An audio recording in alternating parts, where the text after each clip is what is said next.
because I had to read like 2 slides full of stuff for like the last 3 groups, and I was like, I'm so sorry, you only get like two seconds to tell me something. Okay, so definitely increasing the length of the ladder cycles more potentially. Okay.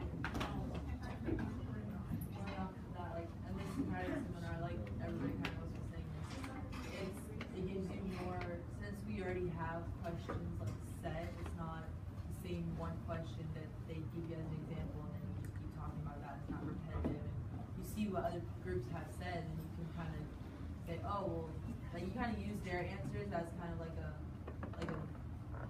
little section that you kind of branch off of that and kind of get your own idea and make your own questions. But yeah, it's kind of a lot with that. Okay. I also like how I like this better than the Socratic seminar because I feel like in smaller groups you're able to like talk more and express like instead of kind of fighting for your place to talk. Okay. And then I also like the fact that we had the questions set up previously, and therefore, like Chantel's group, she was able to extend the question as well. And so we were having a hard time finding an answer that had not already been answered. And instead of like becoming repetitive, she had already planned ahead to have her question extended, and I liked that. Whereas in a Socratic seminar, you can do like research on certain things and everything, but sometimes it might just go back around to the same exact thing anyway. Okay, so maybe if we did a Socratic seminar structure where you had student-generated questions, but those questions were collected prior to and then disseminated. Yeah. And then it was like a couple people's job to keep track of what was said and which questions were already answered to what extent, and then kind of went that way. Yeah, that would be a lot. Okay, and Ty? Well, one thing that I liked more about this in the Socratic seminar is that you don't have multiple answers floating around with multiple questions.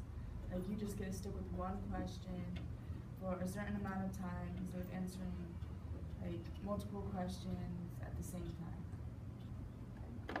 Okay. I personally like this vocabulary more than the last Socratic seminar in particular. I like Socratic seminars in general more than this. But the last Socratic seminar we had was on a relatively boring piece of literature.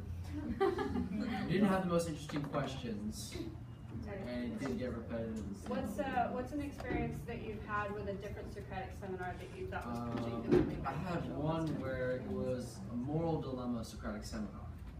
We were given a set of moral dilemmas, and we had to think about. It wasn't text-based? It wasn't.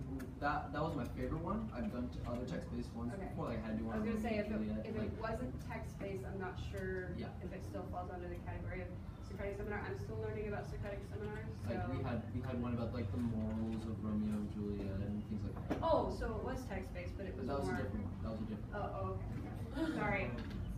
Yes. Mark. I like the fact that as you move from like each cafe, everyone has like sort of a unique stylization to their cafe and sort. Like this one looks like a bar. This one's like I'd like to think that when you're put in a different environment, like it makes you think a lot more. So that really helps in terms of thinking. Very interesting. Great. Like what I said before, it like when we were doing the Socratic seminar, there was like so many people talking, and like a question would get brought up and then changed when someone else talked. So it was hard to get like what you wanted to say out of that question without like bringing it back up and being like the awkward person. Like this one, you gotta have enough time to say what you need to say about each question. I like that. Yeah. Yeah. Do you feel like you have a complete understanding of all the questions? Oh yeah, definitely. Yeah. Better than you can turn the AC back on. Leah, you have one last thing, and then I think we'll close the activity. So, this kind of seminar kind of gets quite better, like the questions, but I think it and it's because you didn't know the question is kind of like easier in a way, because like you have like a fresh kind of mind. Like if you like with this kind of seminar, you prep for this one question, and then like she said like something else was brought up, and you're just like, wait, I wasn't ready for that or whatever. But like it's like like I don't know, it sounded way better in my head, and I knew what I was gonna say, but then it didn't come out. But you kind of like it's just easier to answer the question and to keep track of what you Yeah. said, kind of mirroring what was said about there's a prescribed order potentially, or there's some kind of record of or you yourself have your own record of what you want to say, so that if you don't get to say it when you want to say it, you do get a chance to come back around to it as necessary. Okay, last thing. Yeah, I got you. No, and what she said, it's the mindset as well, like of everybody. Like, you know how in the Socratic seminar we were prepared to go outside and, you know, just look through our springboard and just kind of go with the flow. Here we have a different mindset of, okay, we're gonna go through stations, so we need to clear our minds.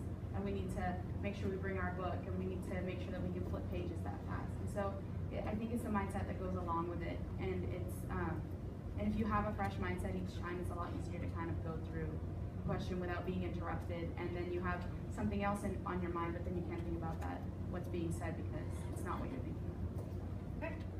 Thank you guys very much for all that feedback. Yeah, that's always, the reflection is always my favorite part. To hear what you guys think about the experience, and you're doing this metacognition, where you're thinking about your thinking and your learning, and that's very exciting to me. Okay.